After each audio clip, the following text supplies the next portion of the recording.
yang dicintai oleh Allah Subhanahu wa taala adalah orang-orang yang bertaubat. Teman-teman sekalian, taubat itu sesuatu yang sangat indah. Jauh dari apa yang dibayangkan oleh seseorang dan punya kelezatan. Jauh daripada lezatnya semua makanan dan nikmat-nikmat dunia ini. Tapi tentu itu akan dirasakan bagi orang yang betul-betul tulus dalam bertaubat kepada Allah Subhanahu wa taala. Terbukti pada saat orang tulus bertaubat ada kelapangan dada dia rasakan. Netesnya air mata, ketenangan hati. Terdorongnya setelah itu untuk rajin berbuat amal saleh. Ini berarti menandakan dia punya kenikmatan. Kalau tidak mungkin hati merasa tentram. Saya yakin kita tidak luput pernah berbuat dosa, kemudian kita menyesal kepada Allah Subhanahu wa taala. Pada saat itu, begitu kita istighfar, bertobat kepada Allah, ingin mengubah keadaan kita menjadi lebih baik, hati jadi plong.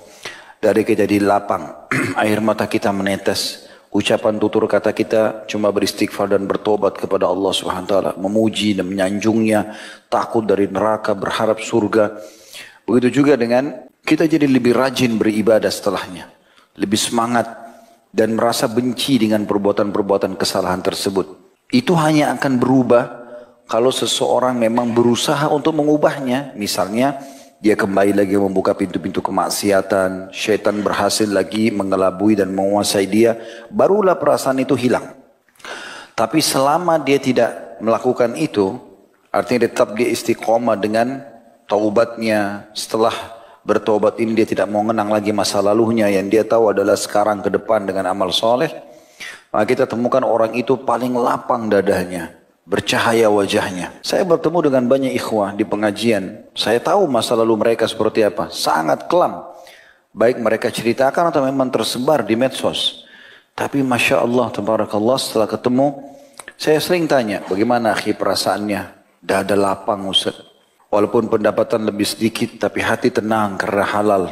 Ada yang sampai cerai dengan istrinya, ada yang sampai berhenti dari perusahaan pekerjaannya, ada yang hijrah dari kotanya. Tapi semua itu menjadi kecil bagi mereka. Ini semua efek daripada taubat itu. Akan mendatangkan kelapangan dada yang luar biasa, ketenangan hati. Jadi taubat itu sangat indah. Coba lakukan dengan tulus. Hanya antara anda dengan Allah Subhanahu wa ta'ala. Wudu, sholat 2 rakaat. Di masjid seperti ini rumahnya Allah dingin, sejuk, tenang. Sujud niat taubat kepada Allah SWT. Lalu sholat 2 rakaat, beristighfar setelahnya. Sebagaimana sabda Nabi SAW, tidak ada seorang hamba yang melakukan satu dosa.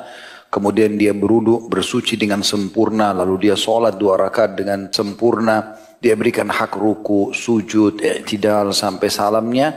Kemudian dia beristighfar kepada Allah. Kecuali Allah akan bersihkan dosa-dosanya.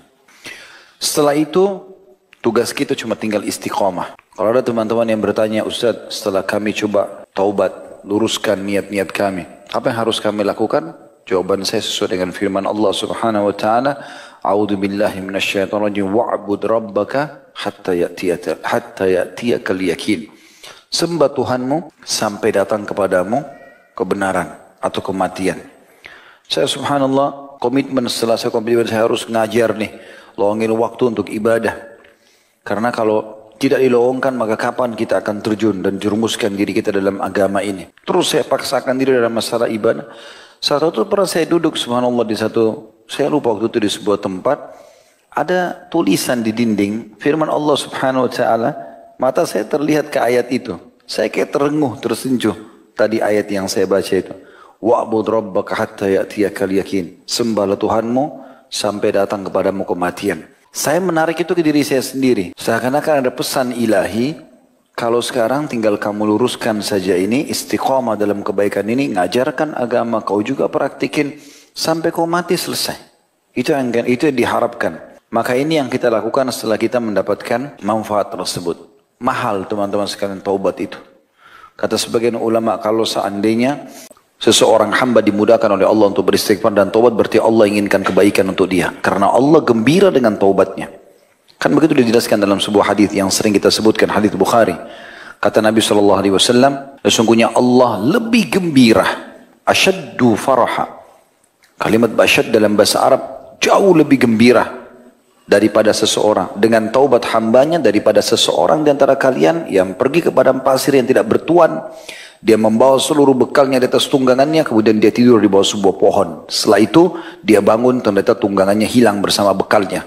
Tidak ada satupun orang di padang pasir itu. Lalu dia keliling-keliling mencari bekal dan tunggangannya, dia tidak temukan. Setelah itu dia berkata, karena sudah putus asa, saya coba kembali ke pohon yang pertama. Lalu saya coba tidur, mudah-mudahan saya tidak bangun lagi, meninggal dunia. Karena sudah tidak ada harapan sama sekali.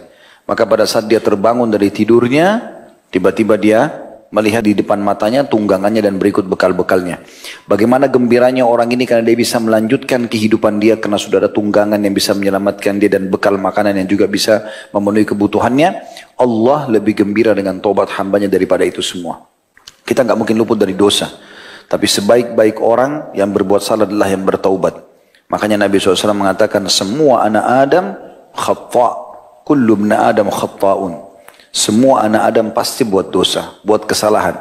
Wa khairu khata'ina tawwabun. Tapi sebaik-baik orang yang berbuat salah adalah orang yang bertaubat.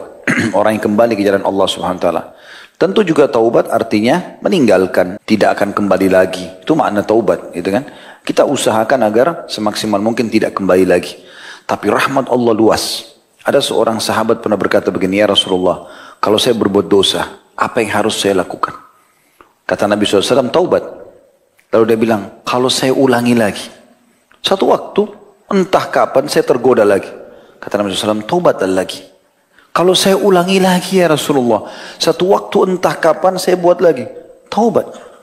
Terus Nabi ulangi SAW dengan jawaban taubat. Selama dia masih bertanya, kalau saya ulangi, kalau saya ulangi. Sampai akhirnya setelah berulang kali dia berkata begitu. Kata Nabi SAW, Allah Tuhan kalian tidak akan jenuh sampai kalian jenuh. Kalau kalian sudah tidak mau lagi taubat, baru Allah tinggalkan kalian. Selama masih mau taubat dan istighfar, aman. Bukan kita gampangkan ya. Tentu jauh lebih baik orang yang sudah bertobat istiqomah. Pahalanya lebih besar dibandingkan dia terjerumus lagi dalam dosa, dia taubat lagi. Tentu, karena detik-detik di saat dia lagi berbuat dosa, orang yang tidak berbuat dosa akan dapat pahala. Misal si A sama si B, dua-duanya pernah berbuat dosa, dua-duanya taubat nasuha sekarang. Tidak mau lagi kembali ke dalam dosa. Si A tetap istiqomah, si B terjerumus. Misalnya sebulan kemudian, setahun kemudian, 5 tahun kemudian terjerumus lagi dalam maksiat. Misalnya berzina dan lain seterusnya. Maka detik-detik di mana dia berbuat dosa ini, tentu si A berbuat ibadah. Karena lagi tidak berbuat dosa. Gitu kan? Di sini kalahnya si B sama si A. Walaupun nanti si B sebulan kemudian taubat dibersihkan dosanya. Bersih dosa. Tapi kosong dari pahala. Gitu kan? Karena misalnya 3 jam yang dia pakai berzina, nggak bisa diisi dengan ibadah. Kecuali dengan hikmah Allah SWT, Allah dengan kemahamurahnya mengganti dosa-dosanya menjadi pahala. Memang ada jenis golongan orang seperti itu. Tapi tentu tidak semuanya. Oleh karena itu teman-teman sekalian, kalau ada godaan syaitan, toh gampang pintu taubat terbuka. Iya, tetapi kita perlu renungi 2 hal. Apakah kita bisa mencapai waktu kita bertobat itu? Misal orang buka pintu perzinahan malam ini, kemudian dia tidak. Dia tanpa dia sadar, dia pikir gampang dia bisa tobat, ternyata malam itu juga dia meninggal. Jadi tidak sempat sampai di tobat itu. Yang kedua, kalaupun dia bisa diterima tobatnya, maka minimal detik-detik yang dia pakai maksiat tidak terisi amal soleh. Dan itu tidak bisa diperbaiki sampai hari kiamat. Beruntunglah orang yang engah dengan masalah ini. Semoga Allah SWT memudahkan kita tentunya untuk istiqamah dan juga menjaga. Ya, supaya kita tetap berada di agama Allah Subhanahu wa taala. Ingat teman-teman, jangan terpengaruh dengan mudahnya umur antum. Jangan terpengaruh dengan mulusnya kulit, ya. Kemudian belum terjangkaunya, belum tercapainya titel-titel dunia, baik itu titel akademika, baik itu prestasi harta kah, atau belum menikah. Semua ini mati tidak mengenal itu. Dia kalau datang dia akan menyambut semuanya orang yang saat ajalnya sudah datang. Waktu kita di dunia terbatas. Nikmati pada hal-hal yang dihalalkan saja, jauh yang haram, sampai kita meninggal insya Allah kita akan mendapatkan apa yang sudah Allah janjikan. Di dunia orang-orang beriman itu bahagia, karena mereka makan, mereka minum, mereka menikah, mereka bekerja, silakan, Islam gak larang. Yang penting 5 huruf halal, jangan 5 huruf yang lain haram. Meninggal, surga yang luasnya seluas langit dan bumi sudah menunggu. Para bidadari-bidadara menunggu. Lalu kenapa kita gak menjadi orang baik? Gitu kan? Sementara kita bisa mengisi dengan kenikmatan dunia. Kecuali orang beriman tidak boleh makan, tidak boleh minum, kelaparan, susah. Mungkin ini enggak. Terbukti para nabi-nabi, orang-orang soleh semuanya diberikan rezeki oleh Allah SWT. Jangan pernah jadikan perbandingan antara orang kafir di mata kita, dia lagi melimpah nikmat padanya, dengan orang muslim yang beribadah lalu miskin. Jangan dipertemukan ini. Secara fasilitas ya. Karena ini nggak pernah kenal masalah halal haram bagi mereka. Dan bisa saja nikmat yang melimpah itu terjadi karena dua hal. Yang pertama, Imam Qurtubi menitik beratkan, kalau ada orang kafir melimpah nikmat padanya, sementara dia tidak meraih hidayah dan tidak berusaha beriman kepada Allah, berarti Allah ingin menghabiskan semua pahala dia di dunia. Sebagaimana dalam hadis disebutkan masalah itu, Imam Qurtubi menyebutkan dalam kitab Tadhkirah beliau. Jadi Allah subhanahu wa ta'ala, kata Nabi SAW, menghabiskan kebaikan orang-orang kafir di dunia. Jadi misalnya dia bakti sama orang tuanya, dia bersedekah, dia senyum sama orang. Itu kan dalam agama Allah semuanya baik. Orang kafir itu kan tidak dibobotkan sebagai pahala dia. Tapi tetap itu nilainya ibadah, nilainya kebaikan. Allah habiskan semua supaya di akhirat tidak ada lagi kebaikannya. Sebaliknya, juga kata Nabi SAW, dan Allah mudahkan kematian si kafir untuk menghabiskan semua kebaikannya. Dan sebaliknya orang-orang mukmin Allah buat pada saat dia meninggal dunia itu di keningnya ya ada keringat karena Allah ingin menghabiskan dosa-dosanya. Sehingga dia bertemu dengan Allah tidak tertinggal dosa sedikit pun. Nah, kalau ada orang muslim kemudian dia miskin misalnya, Allah lebih tahu keadaannya. Mungkin memang orang ini kalau dikayakan justru jauh dari agama.